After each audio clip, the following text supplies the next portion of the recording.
Gun violence continues to impact communities across the country on a daily basis, often in ways that don't make the news, but create lifelong consequences for victims, their families, even entire neighborhoods. The normalization of shootings, fueled in part by easy access to guns, has created a persistent public health crisis.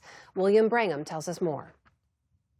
Think of the most recent shootings that made national news. The foiled attack on President Trump this weekend, for sure. But what about the horrible murder of 8 children 2 Sundays ago in Louisiana? That received far less attention. Or what about the mass shooting in Indiana 3 days ago, where 9 people were shot?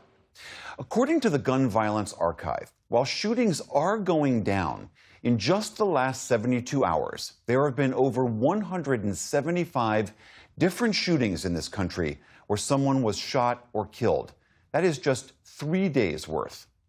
For more on how we reckon with this ongoing toll, we are joined again by Dr. Emmy Betz. She's an ER doctor and Associate Dean for Centers and Institutes at the University of Colorado Anschutz School of Medicine and Director of the Firearm Injury Prevention Initiative.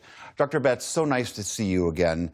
Do you think we have just gotten desensitized to this ongoing toll of gun violence? I think to some extent we have. I think especially given the kind of other noise that we're all dealing with in the chaotic world we're living in. But I think it's really important that we not settle for this as a new normal. It doesn't have to be this way, and I think it's important that we keep having these conversations so that we can find a better future. And I know you think it's important to remind people that, as I mentioned, shootings, while still horrendous, are going down.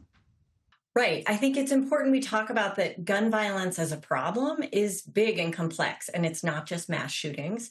We know the daily toll of violence. The majority of gun deaths in this country are from suicide. That's been a persistent problem, and we're not seeing improvement, despite a lot of promising work. But where we are seeing improvement is in homicide. So gun murders are at historic lows in terms of decreases in rates and numbers for the past 3 years. And that's really something to celebrate. Do you have a sense, do other researchers have a sense as to why those are going down?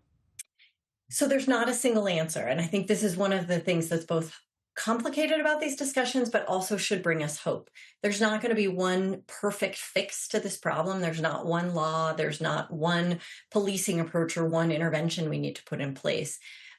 It takes a lot of pieces working together. So we've seen a decrease in murder rates because of things like wraparound and comprehensive intervention programs to get at those upstream risk factors related to socioeconomic stress, job stress, et cetera.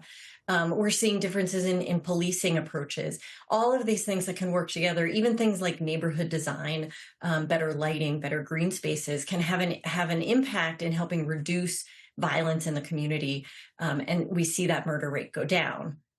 We are, though, still having persistent problems related to violence within homes. So I mentioned suicide, but we also really need to be talking about domestic violence.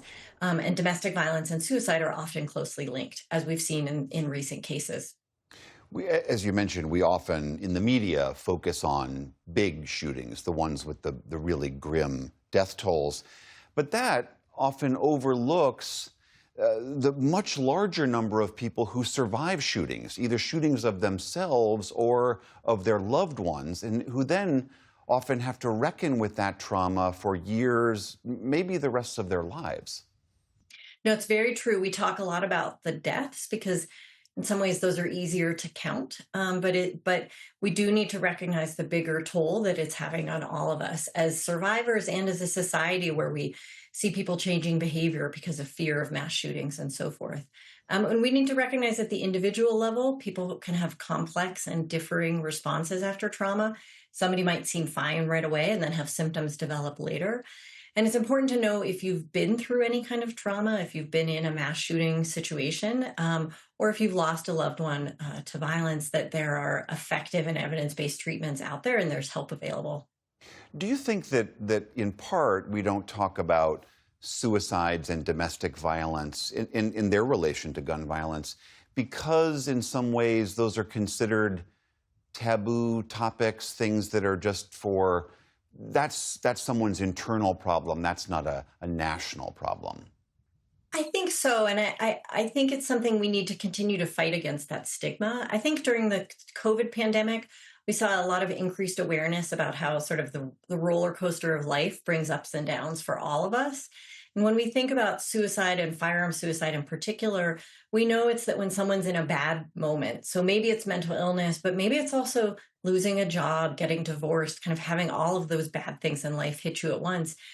If a lethal method like a gun is available, the person is much less likely to survive. So it's not that the gun causes the suicide, but it's that in that moment, it's less safe for someone if they're in an environment with a gun. It's very much like a designated driver at the bar who helps a friend get home while they're impaired.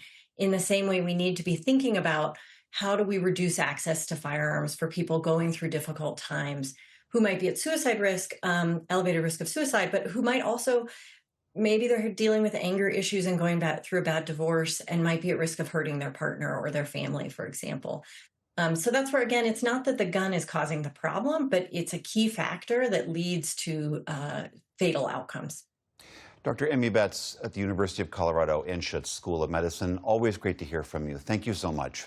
Thank you so much.